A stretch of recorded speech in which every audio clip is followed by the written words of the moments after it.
This is going to be an extremely busy month. I have to watch 104 soccer games, follow the pregame, the postgame, yell useless opinions at the TV. It's a lot. So I knew that when it comes to screening for colon cancer, the choice was clear. The Cologuard Plus test. It can be used at home and can only take 15 minutes, so I can do it during halftime and not miss any action. If you are 45 or older and at average risk, ask your healthcare provider about screening for colon cancer with the Cologuard test. You can also request a prescription at Cologuard.com. Pourquoi j'ai gravi le Kilimandjaro alors que je détestais la montagne et j'en avais même très peur, j'étais phobique. Je vous explique ça dans un nouveau podcast, c'est Steph de Ponycorn.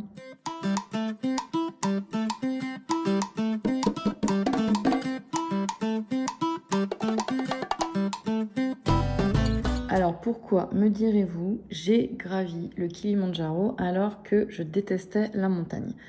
Depuis toute petite, la montagne, c'est pas mon fort.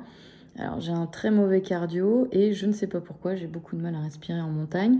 J'ai pourtant pas le mal des montagnes puisque j'ai fait des tests avant le Kilimandjaro et j'étais persuadée d'être très favorable à ça et c'était pas du tout le cas. En fait, je pense que c'était surtout psychologique. J'aimais pas vraiment l'effort, j'aimais pas la randonnée et mes parents adoraient marcher dans la forêt, partout en montagne, etc. Bon, on n'y allait pas souvent quand j'étais petite, mais le peu de fois qu'on y allait, c'était pas mon fort. Et j'étais phobique aussi de la montagne, ça c'est assez curieux. J'avais peur de monter. Pas vraiment le vertige, mais plus un malaise d'être en hauteur, en altitude, les orages, tout ça, bref. C'était vraiment pas mon fort. Alors pourquoi je me suis lancé ce défi de monter le Kilimandjaro ? Vous allez me dire, je suis un peu fracasse. Bon, ça on est ok, je suis un peu fracasse. Mais c'est pas vraiment... pour le sport ou pour l'adrénaline que j'ai fait ça, mais plus pour un élan du cœur, puisque à l'époque, ma cousine Lolo, que je considère comme ma grande sœur, est tombée malade bien avant de cette histoire du Kilimandjaro. Elle a été atteinte d'un cancer triple négatif, donc un cancer du sein. Il faut savoir que le triple négatif, c'est un cancer du sein qui ne se soigne pas encore aujourd'hui. Alors, si vous avez un peu de chance, on vous enlève le sein et ça se termine là, si ça n'a pas métastasé. Si ça a métastasé, ce cancer-là, il est incurable. Et c'est ce qui est donc arrivé à Lolo. Malheureusement, on lui a enlevé le sein, on lui a enlevé les ganglions, on lui a enlevé plein de trucs. Mais ça a quand même métastasé dans le foie et dans le cerveau également. C'est vrai que c'est un sujet pour moi qui est assez difficile d'en parler, mais on pourra vraiment faire un podcast entier sur le cancer du sein triple négatif, puisque c'est une cause qui me tient à cœur aujourd'hui. Vous l'aurez compris, Lolo n'est plus là. Mais à l'époque, elle était là et elle se battait comme une lionne contre son cancer. Bon, c'est une nana, on avait un peu le même caractère. Fort caractère, une poissonnière, pas la langue dans sa poche, une nana extraordinaire. Alors je suis pas très objective, vous allez me dire, mais c'est vrai, c'était vraiment une nana extraordinaire. Tout le monde l'adorait, surtout pour son franc-parler. C'était une bosseuse, c'était une créative, elle avait des dons incroyables manuels. Elle décorait les maisons comme personne. Elle était pourtant pas du tout dans la déco, hein. Elle était coiffeuse de métier à la base, puis esthéticienne. Et elle était responsable d'un magasin d'esthétique au moment où elle est tombée malade. Et donc elle s'est battue comme une lionne des mois durant, des années durant. Et elle souffrait beaucoup, hein. Le cancer du sein triple négatif, comme beaucoup de cancers, c'est vraiment pas joli, c'est vraiment pas rose. Bon, là, tout ce qui est chimio, les radios, la radiothérapie, les rayons, etc., ça aide pas. L'immunothérapie, tout ça, c'est très très dur pour le corps. Et ça a été vraiment un combat difficile pour elle. Et je la voyais souffrir et dépérir physiquement. Même si on habitait à l'autre bout de la France, l'une de l'autre, tous les jours, on se faisait des podcasts de vocaux de 15 minutes. Alors vous savez peut-être ce que c'est, hein. On a tous nos petits podcasts vocaux avec notre meilleur pote ou notre grande sœur ou notre famille ou tout ce que vous voulez. Moi, c'était avec Lolo. On se faisait des podcasts 15 minutes. On se racontait nos vies tous les jours. Et c'était ma grande sœur, ma confidente, quoi. Et je la voyais dépérir, je la voyais se battre difficilement. Et moi, j'ai toujours, quand elle est tombée malade, eu ce truc de me dire pourquoi elle ? Pourquoi elle ? Puisque c'est une mère de 2 enfants, elle a un mari, une vie heureuse. Moi, j'étais en pleine séparation, pas d'enfants. J'allais manquer à personne, grosso modo. J'ai pas des liens avec ma famille qui sont extraordinaires, hein. J'en ai même pas du tout. J'ai coupé les ponts avec la plupart de mes membres, des membres de ma famille, puisque, comme beaucoup de familles, beaucoup de secrets, beaucoup d'histoires graves de famille. Et j'ai choisi cette option-là, de prendre l'air et de me séparer des personnes toxiques. Et du coup, Lolo, c'était entre guillemets un des derniers membres de ma famille qui me restait, avec qui j'étais très proche. Et c'est vrai que je la voyais, elle, se battre contre un cancer, être atteinte du cancer, et moi, j'avais pas le cancer, alors que j'aurais manqué à personne. Donc j'avais un peu ce syndrome de l'imposteur, à me dire pourquoi c'est pas moi qui ai eu ce putain de cancer. Et du coup, je me suis dit, j'ai besoin de faire quelque chose de très difficile pour la soutenir et lui dire, je fais ça pour toi, je fais ça pour essayer de comprendre à quel point tu souffres. Alors jamais, bien sûr, j'aurais pu me mettre à sa place puisque j'avais pas de cancer, mais je voulais faire quelque chose de très dur. Et je me suis posé la question, je me suis dit, voilà, qu'est-ce que je peux faire? De quoi j'ai peur dans ma vie le plus possible? Alors, bien sûr, un saut à l'élastique, sauter d'un avion en parachute, la saut en parachute, tout ça, ça me faisait peur. Je suis pas trop fan aussi d'aller sous l'eau, même si j'ai fait beaucoup de cours de plongée, c'est pas mon délire. Une fois, mon moniteur de plongée m'avait coupé l'oxygène et pour un exercice, puis j'ai paniqué, et depuis, je suis pas très à l'aise sous l'eau. Mais c'était pas vraiment des phobies, c'était pas quelque chose qui me demandait un réel effort. Certes, sauter d'un avion, j'aurais flippé pendant 1 heure, une bonne heure, et puis après, ça aurait été fini. Donc non, moi, je voulais un truc sur le long terme, un truc endurant, un truc qui te sort tes tripes, un truc qui est impensable. J'avais à l'époque un coach de CrossFit, qui était un copain, qui était également atteint d'un cancer, une tumeur au cerveau. Alors lui, ça se gère plutôt bien, hein, il est en rémission et tout va bien, donc c'est cool, il est toujours là. Et lui, il avait fait le Kilimandjaro. Et il parlait tout le temps que de ça, le Kilimandjaro, le Kilimandjaro. Puis moi, Kilimandjaro, j'en avais entendu vaguement parler, hein, je savais que c'était une grosse montagne, et voilà quoi. Et puis j'en ai discuté avec lui. Et il m'a dit que c'était une grosse montagne, qu'il y avait de l'altitude extrême, hein, qu'on atteignait 5895 mètres exactement, et que c'était difficile. Mais c'était pas inaccessible. C'est-à-dire que moi, j'avais jamais fait de montagne, hein, j'ai dû en faire 2-3 fois dans ma vie, et encore de la rando avec mes parents, hein, voyez le coup, c'était pas fameux. Et du coup, je me suis dit, tiens, moi, j'aime pas la montagne. J'ai peur de la montagne, j'arrive pas à respirer en montagne.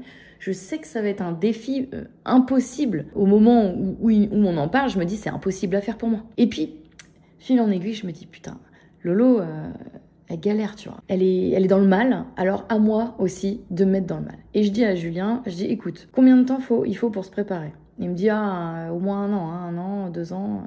Je lui dis écoute, l'année prochaine, je le fais pas, mais l'année d'après, je vais me préparer pendant 2 ans et je le fais. Il me dit non.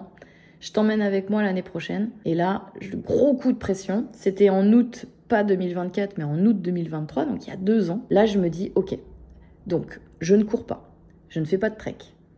La montagne, j'arrive pas à respirer en montagne. Il faut savoir que je suis asthmatique de l'effort. Donc c'est pour ça aussi que j'ai du mal à respirer en montagne et en rando, c'est que l'altitude plus l'asthme d'effort, c'est un peu galère, quoi. Et là, je me dis, putain, je vais faire ça, je vais le faire. Je sais que ça va me demander quelque chose d'horrible. Ça va être affreux et c'est ce que je recherche. Et je vais avoir peur et voilà. Et ça impliquait beaucoup de choses. Hein. Moi qui n'avais jamais bivouaqué dans ma vie, il allait falloir que je bivouaque pendant 1 semaine avec des inconnus, que je me lave pas sous une douche dans un hôtel. Parce que bon, je suis pas vraiment une princesse, hein, parce que j'ai fait du camping, j'aime bien ça et tout. Mais j'aime mon petit confort, c'est-à-dire prendre ma petite douche tous les jours, voire 2 fois par jour quand il fait chaud. Et là, le fait de te dire, t'as pas de douche, tu manges comme tu peux manger, entre guillemets, et puis t'es dans une montagne et tu dors dans une tente à même le sol. Ouh là là, déjà ça, c'était un défi. Après, à 5895 mètres, c'était un deuxième très gros défi. Et de faire 6 jours de trekking, à savoir environ 15 km par jour en pleine montagne avec de l'altitude extrême, ça c'était un 3e méga gros défi. La première personne à qui j'en parle, forcément vous vous en doutez, c'est Lolo. Et je lui dis je vais faire ça pour toi. Je vais monter le Kilimandjaro, je vais arriver au sommet et je vais déposer un objet, celui que tu veux. Pour l'histoire, elle ne m'aura jamais dit ce qu'elle voulait déposer. En fait, elle a toujours attendu le dernier moment. Elle me dit il faut que je réfléchisse, ça va être important, il faut absolument que je réfléchisse à ce que je vais te donner parce que ce sera important ce que tu vas mettre là-haut. Elle a suivi tout mon entraînement, on est en août 2023 à l'époque, et je commence mes entraînements. Alors je commence à marcher, tout simplement. Je m'achète des chaussures de trek, des très bonnes chaussures, qui seront mes chaussures du Kili, et je me mets à marcher à vitesse assez soutenue. Je me mets à marcher 15 km. On n'a pas trop de dénivelé en Vendée, hein, où j'habite, Mais je trouve quand même un petit endroit qui s'appelle le lac du Jaunet où il y a un petit peu de dénivelé et je me mets à marcher. Et là, j'ai un élan un peu de solidarité entre mes potes. J'ai une amie ultra traileuse qui fait les Ironman, qui est une machine de guerre, qui me dit écoute Steph, moi je vais t'entraîner, j'ai pas beaucoup de temps pour moi, mais je vais en prendre et je t'emmènerai. Et Lulu, si jamais elle écoute ce podcast, je t'embrasse fort ma Lulu, une amie d'enfance, donc cette fameuse ultra traileuse, elle m'emmène marcher pour la première fois dans la forêt et on marche 4 heures. Et là elle me dit oh, ok, t'as une bonne condition physique, je pense que ça devrait le faire, continue de t'entraîner et ça devrait le faire. Donc je me mets à marcher beaucoup, j'essaye d'y aller à peu près une fois par semaine, de faire 15 km. Faut savoir que bon, je suis une grosse sportive, je fais du crossfit tous les jours, du sport violent, hein, c'est de l'effort violent, pas d'endurance. Et du coup, en plus du crossfit, je vais essayer de marcher une fois par semaine, une fois tous les 15 jours quand j'ai pas le temps. Mais je marche. Donc ça, c'est la première étape. La deuxième étape, je me dis, il faut que j'entraîne mon cardio parce que je sais que je vais avoir de l'asthme d'effort et je sais que ça va être très difficile en montagne pour respirer. Et ça, c'est un peu ma phobie. Donc je me dis, il faut que je me mette à courir. Mais à courir, pas... faut que je me mette un objectif, c'est-à-dire, faut pas que je fasse de la course à pied comme ça sur du plat. Je me dis, il faut que je m'entraîne et que je me prépare à un trail. Donc l'étape d'après, c'est je me mets comme objectif de faire un trail de 10 km au mois de mars de l'année d'après. Et je me mets à m'entraîner. Donc à l'époque, j'avais rencontré un mec, un pompier. Et ce pompier, c'était un coureur. Il faisait beaucoup de semis, beaucoup de courses. Il était très bon à la course. Et il était ancien coach sportif, donc ça tombait très bien. Il m'a un peu pris sous son aile, bon, on était ensemble en même temps, donc c'était assez facile. Et on allait courir très régulièrement ensemble, on allait courir à peu près une fois par semaine. Donc j'ai remplacé la marche par de la course. Et il m'a entraîné sur du fractionné, sur des montées. Ces entraînements étaient très difficiles, hein. Je me souviens d'avoir fait des crises d'asthme d'horreur, à en vomir ou à en tomber limite dans les pommes. Mais voilà, je me disais, je le fais pas pour rien, je le fais pour Lolo. Et Lolo, à côté, elle suivait tous mes entraînements à distance, puisque elle habite à Lyon et moi en Vendée. Donc on était, comme je le disais tout à l'heure, l'une à un bout et l'autre à l'autre bout. Et elle suivait tous mes entraînements et elle racontait ma vie à tout le monde parce que c'est une espèce de commère. Donc elle racontait à qui voulait bien l'entendre que sa cousine chérie allait monter le Kilimandjaro et qu'elle allait faire un truc de ouf. Sauf que moi, j'avais la pression parce que je me dis, mais si je suis pas capable de monter ce putain Kilimandjaro, comment je vais faire? Je ne peux pas échouer. C'est pas possible. Donc, grosse pression. Arrive donc le mois de mars pour ce fameux trail. Dinguerie. Dinguerie parce que c'est la première fois de ma vie que je me mets à courir, déjà avec un dossard, et que je me mets à courir aussi longtemps. J'avais fait une sortie avec mon mec pompier quelques temps avant, mais on faisait du 5 km, du 6 km. Là, c'était 10 km et 10 km en trail, donc avec des grosses montées, des grosses descentes. Je me rappelle plus combien il y avait de dénivelé, mais ça devait être, je sais pas, c'était pas un gros dénivelé, je vais vous dire une connerie. C'était pas un gros dénivelé, mais quand même. Et du coup, me voilà ce trail, et franchement, au bout de 10 minutes, faut savoir que je suis en asphyxie, moi. Au bout de, je sais pas, 5 minutes de course, je suis en asphyxie. Je sais pas si ça vous le fait. Mais moi, je suis systématiquement en asphyxie. Alors, je pense que je suis pas du tout faite pour la course et surtout, je m'entraîne pas assez régulièrement pour ça. Mais à l'époque, quand même, je m'entraînais assez souvent avec mon mec pompier. Et là, je me retrouve en asphyxie au bout de 10 minutes. Je me dis, fuck, putain, comment je vais faire pour les 10 km? Ça faisait même pas 300 mètres. Je sais pas, j'exagère. Non, ça devait faire 1 km qu'on était parti, 2 km. Et je me dis, je vais crever. Et puis, le corps, au fur et à mesure, moi j'ai appris il y a pas longtemps que le corps a besoin de 15 minutes pour commencer à se mettre en mode effort. Au bout de 30 minutes, il est parfaitement adapté à l'effort avec les artères qui se dilatent et tout. Le cœur qui se met machin. Et du coup, moi à l'époque, je savais pas. Donc je me dis, mais toute la course, ça va être comme ça, horrible. Et puis, la course, le trail, je trouve ça incroyable parce qu'il y a des phases, hein, tu te dis, je vais tout démonter, je vais y arriver, c'est bon, je suis trop une machine, je me sens bien.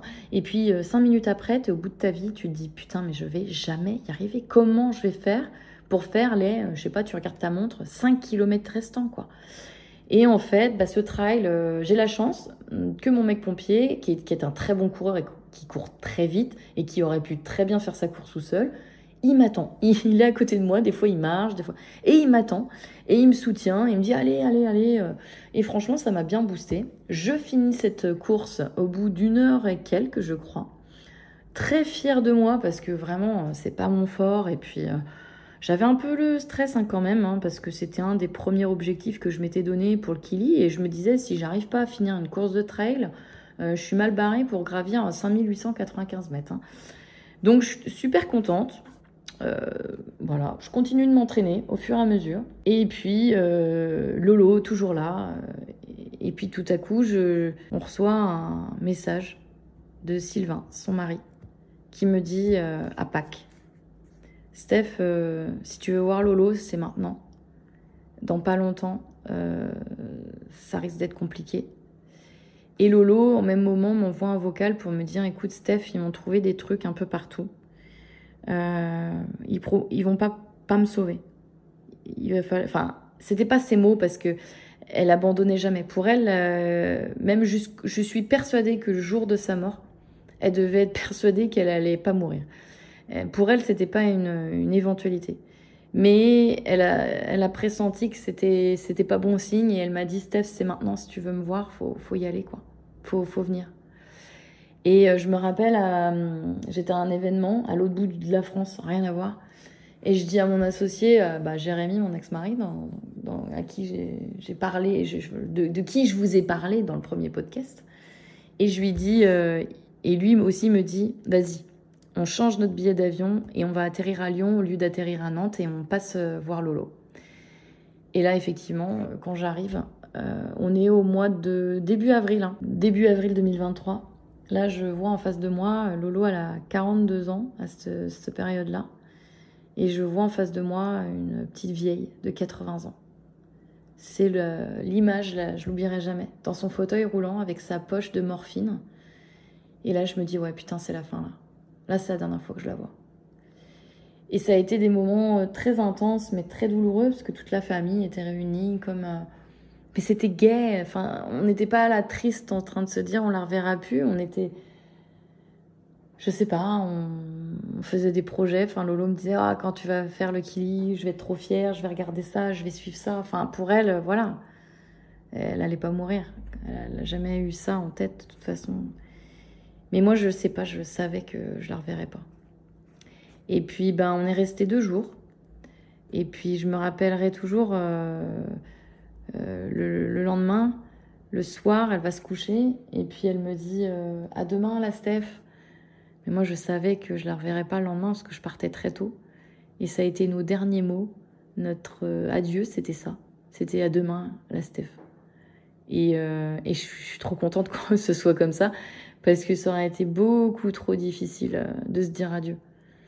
Et encore, on sait pas. Enfin, je veux dire, pour moi, quand tu te dis pas adieu, ça veut dire que tu vas te revoir. Donc, j'y crois toujours que je vais la revoir. Je sais pas comment, je sais pas où, je sais pas quand, mais je la reverrai, c'est sûr, j'espère. Je sais pas s'il y a une vie après la mort, on va pas philosopher là-dessus, mais j'espère que je la reverrai une dernière fois et que je lui raconterai tout ce que j'ai fait dans ma vie et qu'elle me dira mais oui, t'inquiète, j'étais là parce qu'elle est toujours dans mon cœur et elle me quitte jamais. J'entends tout le temps sa voix, enfin c'est fou. Je sais pas si vous aussi, vous avez peut-être perdu quelqu'un de proche. Est-ce que vous les entendez dans votre tête? Ou quand vous avez quelque chose qui vous fait penser à eux, vous les entendez parler, vous vous dites, ils diraient ça, c'est obligé. Moi, ça me fait toujours ça avec Lolo, c'est incroyable. C'est comme si elle était toujours là, derrière moi, derrière mon épaule, et puis elle fait des commentaires sur des trucs. Et ça, c'est hyper important pour moi. C'est vachement important que je garde ça parce que c'est ça qui me fait avancer aussi. Et c'est ça qui fait que le deuil est plus facile. Puisque pour moi, elle n'est pas vraiment partie. Elle est dans la pièce d'à côté, je dirais. Ça fait un peu ça. Elle n'est pas là, je la vois pas, mais je sais qu'elle n'est pas loin en fait. C'est ça qui est fou. Donc bref, on est à Pâques. Et malheureusement, je pars à l'île Maurice pour le travail. Et on s'écrit un petit peu, on s'envoie des vocaux et tout ça, mais je sens que ça va pas. Et je lui envoie des photos de l'île Maurice et là c'est son mari Sylvain qui m'envoie des vocaux et c'est pas elle. Et là il me dit Steph ça va pas, Lolo est rentré à l'hôpital, Ça y est, ça va être compliqué, c'est la fin. Et le 23 avril 2024, eh bien, Karen, sa fille, m'appelle pour me dire « Steph, c'est fini, elle est plus là ». Ça a été un des moments, je crois, les plus durs de ma vie, hein, sincèrement, d'entendre sa fille pleurer, sachant que Karen, son papa, donc qui n'est pas Sylvain, le mari de Lolo, mais c'était son ancien conjoint, est décédé. Et à ce moment-là, quand Karen me dit « Maman n'est plus là », je réalise qu'elle est orpheline. Elle est orpheline. Et heureusement qu'avec Sylvain, elle a des relations très proches parce qu'en fait, elle n'a plus de parents, cette gamine. Et je me dis à quelle heure une nana aussi géniale qui est Karen, qui est une jeune fille qui travaille, qui est adorable, qui est gentille, qui est intelligente, qui est belle, qui est tournée vers les autres, à quelle heure on subit des horreurs pareilles à 20 ans. Et Karen, c'est sa mère tout crachée. Elle a une force de lionne en elle qui est incroyable. Et en fait, elle prend ça tellement avec dignité que c'est une leçon de vie, Karen, à ce moment-là. Et moi, je me dis, je peux pas craquer au téléphone devant elle, donc je craque après, bien sûr. Et là, c'est très, très dur. C'est très, très dur parce que je me dis, en plus, elle ne verra pas cette putain d'ascension parce qu'elle avait hâte, mais tellement hâte de suivre ça. Et là, ça, au lieu j'ai toujours dit à Jérémy, donc mon ex-mari et meilleur ami, que le jour où Lolo mourrait, je m'effondrerais et j'y arriverais plus à rien. Et en fait, c'est l'inverse qui se produit. C'est un truc de fou. Au moment, alors je m'effondre pendant 2 jours, je suis au bout du rouleau, je fais que de pleurer dans le lit, enfin, j'arrive même plus à me lever, c'est une horreur. J'imagine Sylvain, son mari et ses 2 enfants, Karen et Ethan, dans quel état ils doivent être, ses frères et sœurs, enfin bref.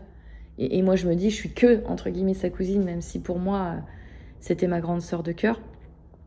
Et puis, je me relève.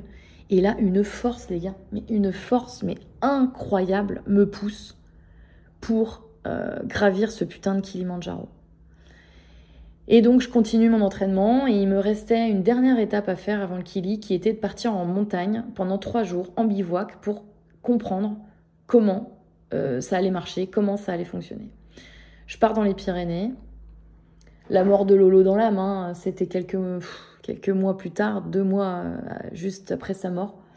Et je pense que à elle, Et c'était tellement dur, les Pyrénées. Mais tellement dur, vous imaginez même pas. Je commence, la première heure, je suis au bout de ma vie, je suffoque. Je commence à avoir une oppression parce que la montagne, à l'époque, je déteste ça. Aujourd'hui, c'est plus le cas. Mais à l'époque, je déteste ça. Et je sens une oppression. Je sens que ça va pas du tout. J'ai plein de soucis dans ma vie perso. Lolo n'est plus là. Je suis toujours avec mon mec pompier, mais c'est un bolos fini. D'ailleurs, il est avec moi à cette rando. Et il me fait souffrir le martyr. Il me fait que des coups de merde.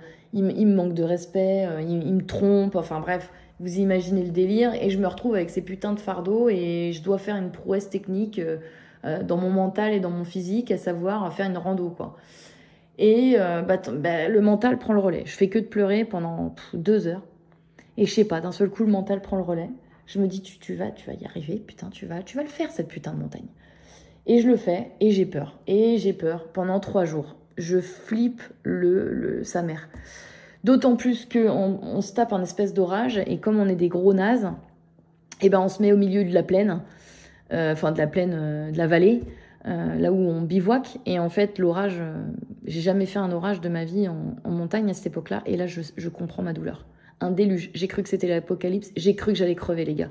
La foudre, elle tombait à côté de nous. Enfin, j'ai cru que j'allais mourir. Vraiment, cette nuit-là, j'ai cru que j'allais mourir. Et mon mec pompier, qui était censé quand même me sécuriser et me rassurer. Et puis je me dis, c'est un pompier, le gars, quand même. Le mec, il en a vu d'autres. Bah non, il chialait sa race, quoi. Il se cachait dans mes bras comme un petit garçon. Mais qu'est-ce que tu veux que je fasse avec ça, mec? Horrible. Bref, on s'en sort quand même. On continue la rando. On monte pas très haut, 2005, 2009, je sais plus exactement. On monte pas très haut. Et on redescend. Et je ne sais pas comment vous expliquer. Je pense que vous qui faites de la rando en montagne, du trek, vous comprenez ce que je vais vous dire. Je ne sais pas ce qui s'est passé à l'intérieur de moi, mais je me suis sentie nettoyée, vidée. J'avais laissé tous mes problèmes, tous mes soucis, toutes mes mauvaises pensées dans la montagne, et en redescendant, je me sentais purifiée, quoi. Cette sensation que j'ai eue en arrivant sur le parking et en retrouvant la voiture à me dire « ça y est, je l'ai fait ». Et j'ai plus mes espèces de casseroles au cul. J'avais largué mon mec entre-temps, je l'avais largué dans la montagne. Je me sentais libre, j'avais une sensation incroyable.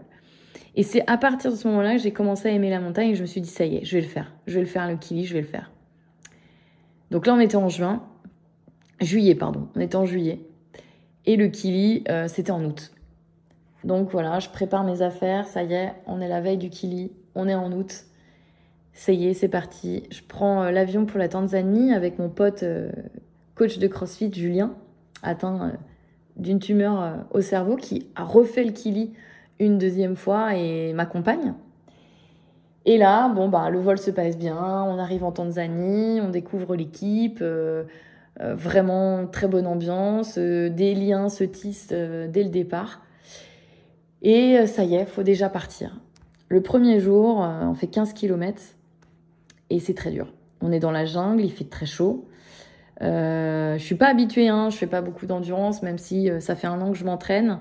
Je fais surtout beaucoup de crossfit et je fais pas assez d'endurance. Et là, je m'aperçois que je n'en faisais pas assez, que mon entraînement n'était pas assez intense et que mes muscles sont pas prêts. On arrive sur le premier camp, dans une espèce d'humidité de jungle incroyable. Et là, on avait donc nos binômes. On devait dormir avec une personne dans une tente. Et je me retrouve avec Valérie, qui est une nana incroyable. Mais vraiment, elle est dingue. C'est une nana qui a un poste très haut placé dans la finance. Elle gère des millions d'euros. Enfin, elle est dans le trading, si je dis pas de conneries. Au Royaume-Uni, c'est une Française. Et Valoche, elle est extraordinaire. Elle est d'une simplicité et d'une modestie incroyable. Et tout de suite, le courant passe super bien. Sauf que Valoche, c'est une locomotive la nuit. Et en fait, la première nuit, même avec mes boules caisses, je dors à peine 30 minutes. Et le lendemain, je me réveille et je me dis, je ne sais pas comment je vais faire parce que mon corps n'a pas du tout récupéré. Il faut savoir, quand on fait beaucoup de sport, le sommeil, c'est ce qui répare le corps et c'est ce qui permet de repartir de plus belle et d'avoir des muscles en bonne santé, etc. Et là, en fait, je fais une sieste de 30 minutes. J'ai pas dormi de la nuit. Déjà, dans une tente, dans un bivouac, et avec Valoche qui fait la locomotive. Moi, c'était la 2e fois de ma vie que je faisais du bivouac. Et la dernière fois, je vous rappelle, c'était aux Pyrénées avec un orage qui a failli me buter. Donc, j'étais pas sereine du tout. Et là, je vais voir Vané. Donc, Vané, c'est l'organisatrice qui est record woman du Kilimandjaro en course, les gars. Elle l'a atteint en courant le sommet en 11 heures, une machine de guerre. Et c'est elle qui nous emmène. C'est notre guide. Et là, je dis à Vané, c'est pas possible. J'arriverai pas à dormir avec Valérie. Et je m'étais rapprochée de 2 gars qui sont Bidouns et Roms. Donc Bidouns, c'est Vincent et Roms, Romain. Et les gars m'avaient dit, écoute, nous, on te fait de la place, tu dors au milieu de nous deux, et puis ça marchera. Romain, rugbyman, et Bidouns, bien carré aussi, une petite machine, un peu bedonnant et tout. Donc voilà, t'imagines, dans une mini-tente, moi calée entre 2 mecs. Et la veille, il m'avait proposé, il m'avait dit, ouais, si jamais t'arrives pas à dormir avec Valoche, tu viens avec nous et tout, c'est pas grave, parce que Valérie m'avait tout de suite prévenu que c'était une locomotive et que personne n'arrivait à dormir avec elle.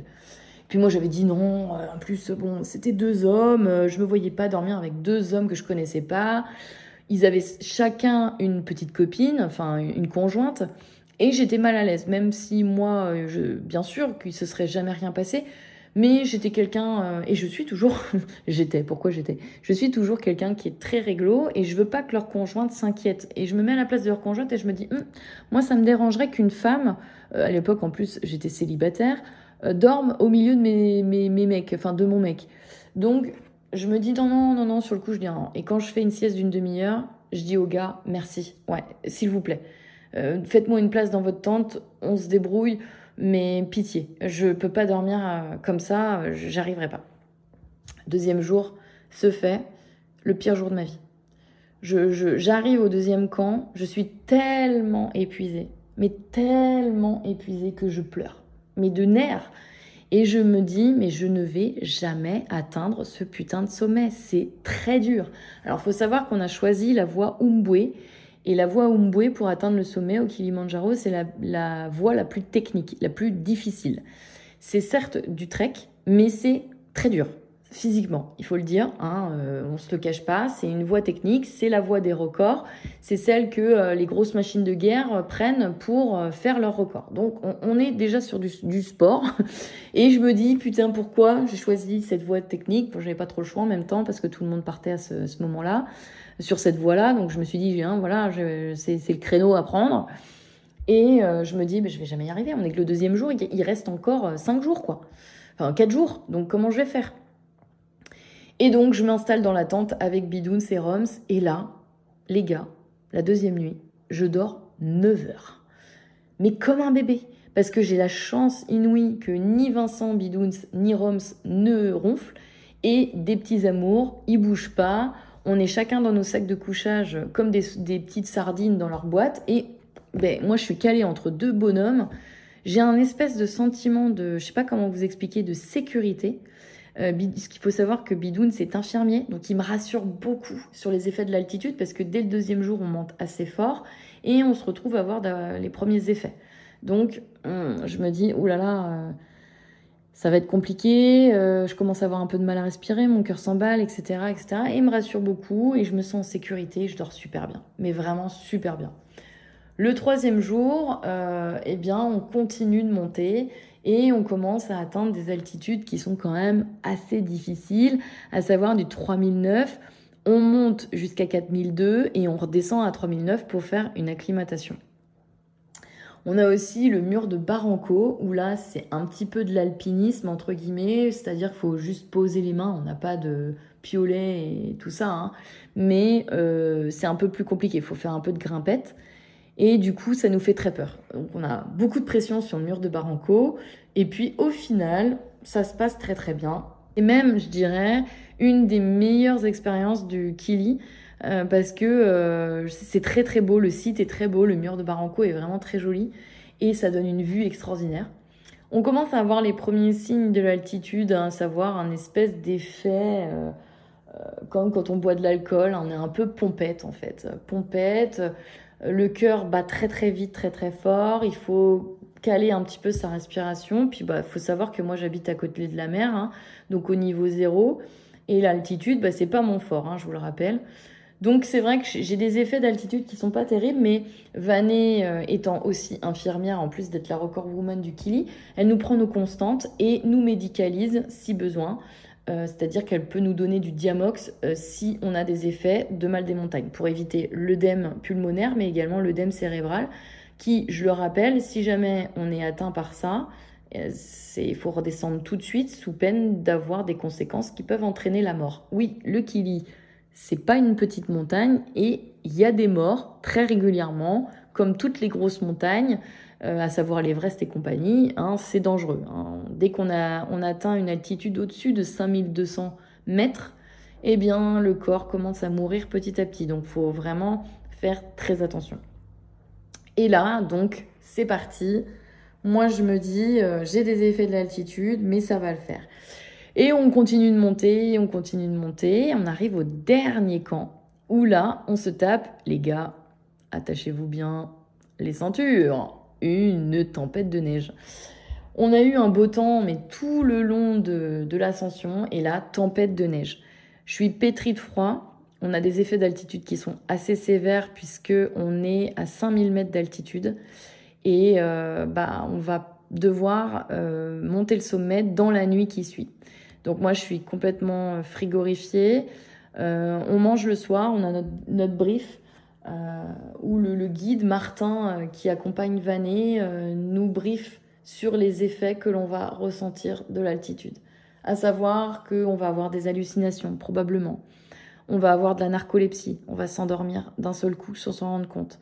On va entendre des voix, on va avoir trop chaud, on va avoir envie d'enlever notre blouson. Et il nous donne des directives. N'ouvrez pas votre blouson. Vous pouvez ouvrir juste la fermeture, il nous dit, mais vous ne l'enlevez pas, c'est interdit. Et moi, je me dis, bon, attends, il exagère quand même, on n'est pas sur l'Everest, hein, voilà. Et putain, il avait raison. On part à 1h du matin. On est tous très sous pression, hein. On sait qu'on a 10 heures de marche qui nous attendent et pas de la petite marche. Et il faut redescendre derrière. Donc le sommet, on l'attend en 9 heures. Mais après, on a également 2 heures de redescente. Donc on est parti pour entre 11 et 12 heures de marche non-stop. Il faut savoir que le soir même, on mange très peu.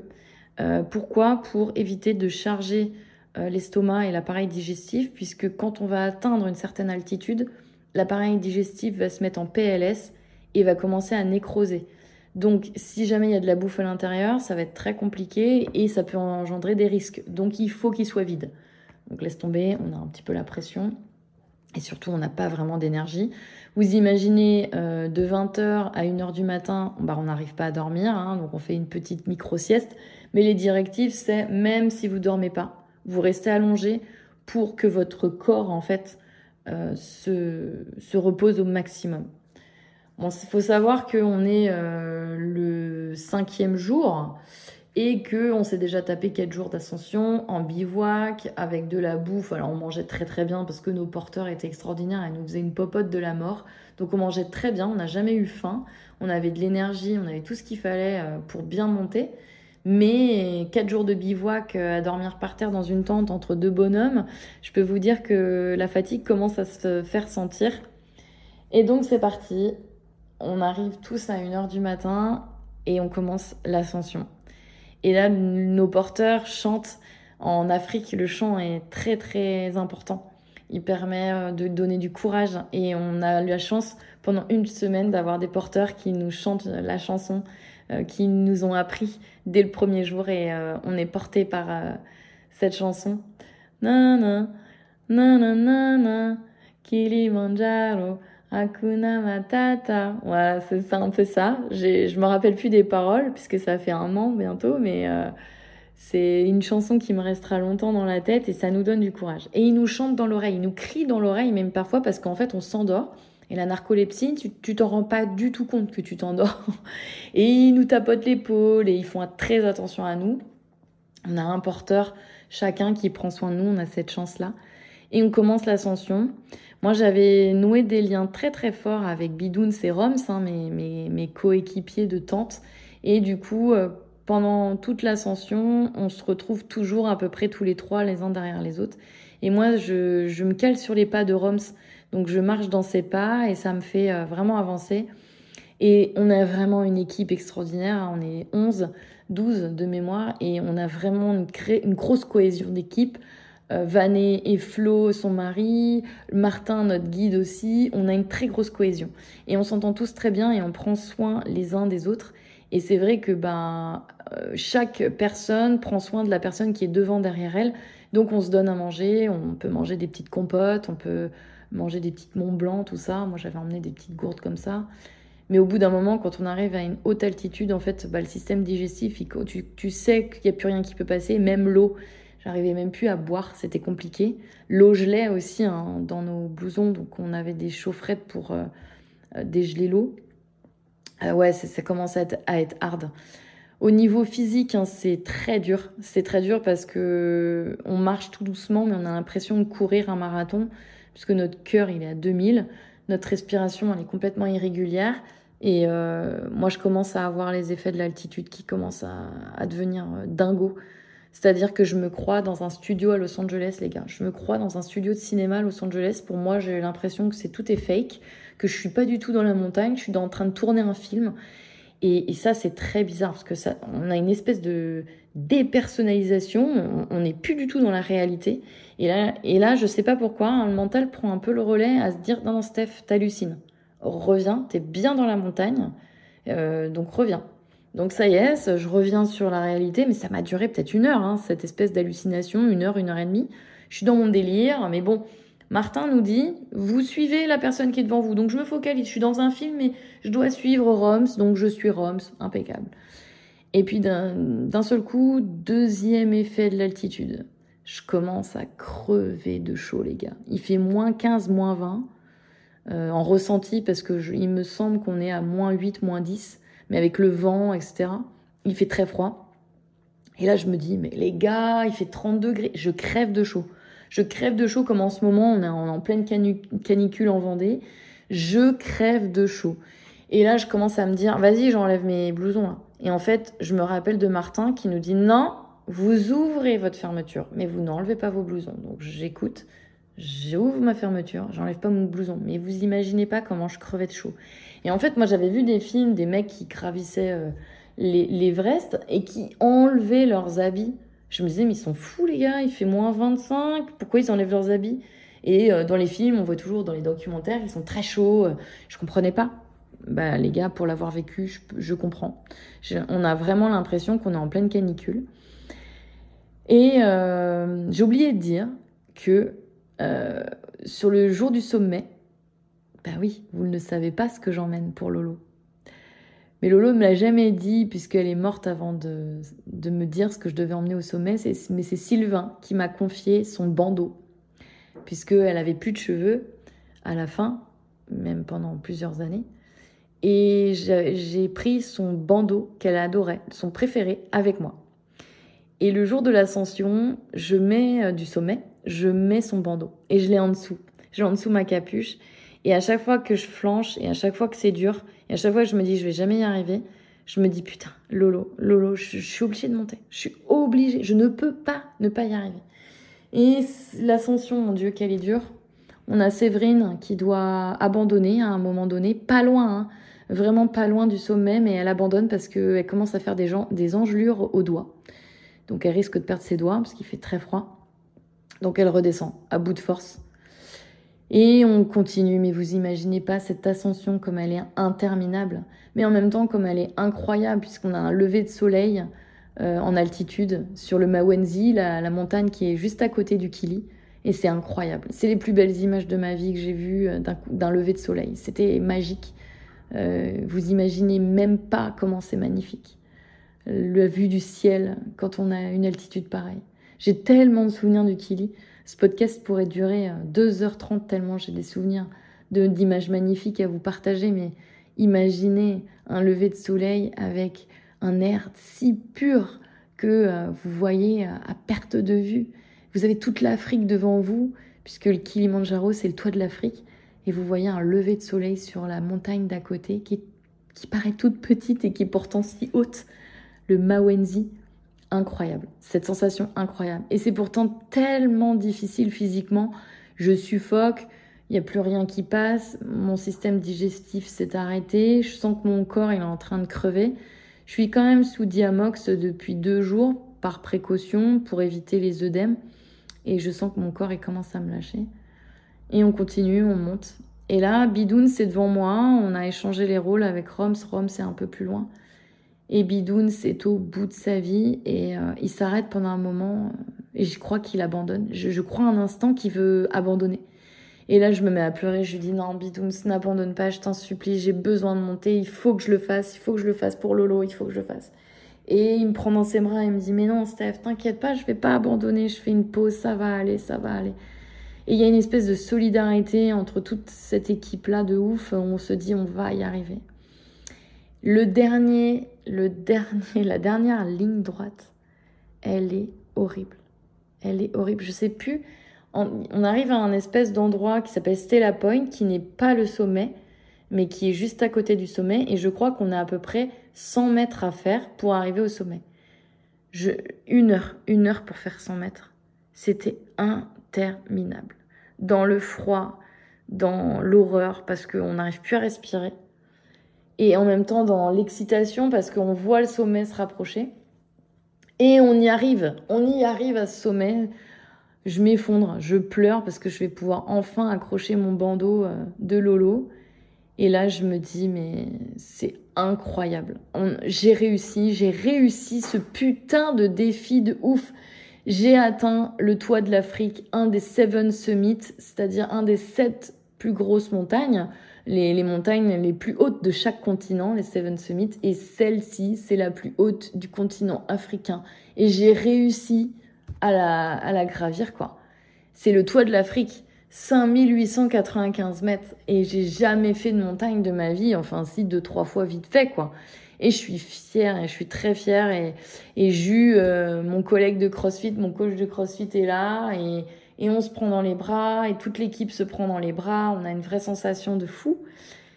Mais là, bug intersidéral dans mon cerveau. Mentalement, j'étais préparée à monter. mais j'étais pas du tout préparée à descendre. Et là, c'est très compliqué. Là, je me dis, je suis au bout, du bout, physiquement. Et là, je me dis, je vais jamais y arriver. Je ne vais jamais y arriver. Il reste encore 2 heures de descente. Ça fait 10 heures qu'on marche pour monter. On a atteint le sommet. J'ai réussi ma mission que j'avais promis à Lolo avant de mourir. Je lui ai promis que je ferais ça. Mais j'ai aucune raison de descendre, finalement. Aucune raison. Je suis célibataire. J'ai vite fait des histoires avec des mecs Tinder. Je manquerai à personne. J'ai pas de famille. Lolo est parti. Mes amis, ouais, je vais peut-être leur manquer, mais bon. Voilà, j'en ai pas des masses de toute façon, c'est pas grave, ils s'en remettront. Allez, je descends quelques mètres, j'essaye. Et mon cerveau voit un petit coin dans un rocher là. Et le premier truc qui me vient, c'est un bon endroit là pour mourir là. Parce que j'ai mal au genou, j'ai mon genou qui me lâche. Je boite. Et mon cerveau, il a qu'une idée, c'est je vais me mettre dans un coin. Je vais m'endormir. Et je sais de toute façon que si je reste trop longtemps, je vais mourir. Parce qu'on a une altitude qui est beaucoup trop haute pour notre corps qui n'est pas du tout habitué. Et notre corps, ça fait déjà plusieurs heures qu'il est en train de mourir à petit feu. Et j'arrive plus trop à respirer. Mon cœur est complètement irrégulier. J'ai mal au genou, de toute façon je descendrai pas. Et je me pose dans un coin. Et Vané, je vois Vané qui passe et elle me dit « Mais qu'est-ce que tu fais? Pourquoi tu restes là? Il faut descendre, on peut pas rester au sommet, Steph. On te l'a dit, c'est dangereux, etc. » Je lui dis « Non, Vané, j'ai mon genou qui a lâché. Je suis fatiguée, je vais rester là, je veux dormir, je veux mourir. » Mon cerveau pensait vraiment que la meilleure solution, c'était de lâcher et de mourir. Véridique. J'étais dans un tel état de détresse physique et mentalement, j'étais plus préparée. J'avais oublié de me préparer à la descente. Mon cerveau a dit « Ok, on reste là et on meurt. » Et là, Vané me dit « Papa, non. » Elle appelle 2 mecs extraordinaires. 2 porteurs. Evan et Baraka. Evan et Baraka, c'est des mecs comme tous les porteurs tanzaniens qui font tous les jours le kili. C'est des mecs qui n'ont rien. Ils n'ont pas de sous. Et pourtant, ils ont la joie de vivre. Et pourtant, ils chantent. Et ils font tous les jours l'ascension du Kilimandjaro avec toi, avec des touristes, avec n'importe qui voudrait le faire. Entourés de Martin, leur guide, leur chef. Et ils portent les bagages des gens qui veulent faire l'ascension pour nourrir leur famille. Et ils sont un peu à la merci de ce qu'on leur donne. Parce que c'est nous qui décidons de leur salaire. Et ils ont tout le temps le sourire, ils sont tout le temps adorables. Ils s'occupent de nous. Et là, Baraka et Evan, tout aussi épuisés que nous, parce que ça fait 1 semaine qu'ils nous suivent. Eux aussi, ça fait 1 semaine qu'ils font l'ascension du Kili, qui dorment dans des tentes. Et ils se lèvent avant nous pour nous préparer le petit déjeuner. Et ils portent des sacs, ils portent les tentes, ils portent tout. C'est incroyable. Ces hommes sont des machines et des amours. Et là, ces 2 mecs me portent, les gars. Ils me portent, en fait. Ils m'ont sauvé la vie. S'ils n'avaient pas été là, je n'aurais pas pu descendre. J'étais épuisée. J'ai l'émotion qui monte. J'étais épuisée, mais vraiment épuisée. Mon corps ne répondait plus. Et puis, mentalement, j'étais préparée à monter, mais je n'étais pas préparée à descendre. Il fallait que je lâche. Ma tête, elle n'était même plus là pour porter mon corps. Et ces 2 mecs m'ont porté, les gars. Ils m'ont descendu du sommet du Kili jusqu'au dernier camp à bout de bras. Je ne les remercierai jamais assez. Mais Evan et Baraka et tous ces porteurs tanzaniens qui ont le cœur sur la main, c'est même pas le cœur, ils ont leur âme tout entière sur la main pour vous aider de tout leur cœur. Ce sont des gens extraordinaires. J'ai un respect infini pour ces gens-là. Infini. C'est une famille pour moi. Je suis fière d'avoir passé autant de temps avec eux. C'est des gens extraordinaires. Et croyez-moi que on peut pas acheter, comment dirais-je, la bonté, la charité, mais mes coéquipiers de montée et moi-même leur avons donné vraiment beaucoup d'argent pour pouvoir faire vivre leur famille et les remercier infiniment pour tout ce qu'ils avaient fait pour nous. On leur a fait aussi des dons d'habits, d'accessoires et tout ça pour qu'ils puissent monter le Kili dans des bonnes conditions. Bref, ça ne vaut pas ce qu'ils ont fait pour nous. Mais j'ai un respect incroyable et infini pour ces gens-là. Et les Tanzaniens sont des amours. Ce sont des gens extraordinaires. Et vraiment, je remercie du fond du cœur Evan et Baraka pour ce qu'ils ont fait pour moi. Puisque sans eux, je serais probablement restée dans la montagne et je ne serais pas là pour vous en parler. J'ai appris quelques jours plus tard que ma fatigue extrême, c'était dû au Covid, puisque Vané avait contracté un Covid et en fait, on a été tous contaminés et on l'a déclenché le jour du sommet. Donc, j'avais le Covid et en plus, j'avais mes règles. Pour les femmes qui savent et qui écoutent ce podcast, vous savez que quand on a nos règles, on est très fatigué et du coup, j'avais Covid et règles pour monter un Kili. Donc, je peux vous dire qu'en redescendant, après avoir vécu ça, eh bien, il n'y a plus rien pour moi qui est impossible dans ma vie. Et c'est le plus beau cadeau de ce défi, je crois. Alors, je l'ai fait pour Lolo à la base. À la base, c'était vraiment pour elle. Mais en fait, ce défi m'a appris tellement de choses sur moi. Aujourd'hui, je peux vous dire qu'il n'y a rien qui me fait peur. Rien. Je pense que je suis capable de tout faire dans ma vie, même en étant seule, en allant resto seule, des choses qui m'étaient impossibles avant, cinéma seule, j'adore, voyager seule, j'adore. Et je suis en couple aujourd'hui, très heureuse avec mon chéri, mais j'ai besoin de mes moments seuls. Et c'est vrai que le Kili n'y est pas pour rien, puisque aujourd'hui, si j'ai autant confiance en moi et je me sens bien avec moi, c'est grâce à cette expérience. Et c'est vrai que le Kilimandjaro, gravir le Kilimandjaro, ça m'a changé. Je suis montée en étant quelqu'un, une personne, Steph. Je suis redescendue en étant Steph 2.0. J'étais plus la même personne. Et aujourd'hui, je ne suis plus la même personne depuis cette ascension, depuis ce sommeil. C'est passé quasiment 1 an. J'ai changé énormément de choses dans ma vie depuis. Et je suis heureuse. J'ai réglé beaucoup de problèmes qui n'en étaient pas finalement. Il suffisait juste de les régler pour que ça s'enlève. Et ça, c'est grâce au Kili. Si j'ai un truc à vous dire sur ce podcast, si vous devez retenir qu'une seule chose, trouvez votre Kilimandjaro. Trouvez le défi de votre vie. Ça peut être n'importe quoi, vraiment. N'importe quoi. Il n'y a pas de petit défi, il n'y a pas de gros défi. Trouvez le défi de votre vie. Trouvez le truc qui vous fait le plus peur, qui vous paraît impossible. Réalisez-le. Réussissez-le. Et vous aurez réussi votre vie. Vous ne serez plus la même personne. Vous aurez confiance en vous et vous vous sentirez beaucoup mieux dans votre peau. J'ai trop kiffé faire ce podcast. À très bientôt pour un autre. C'était Steph de Ponycarn.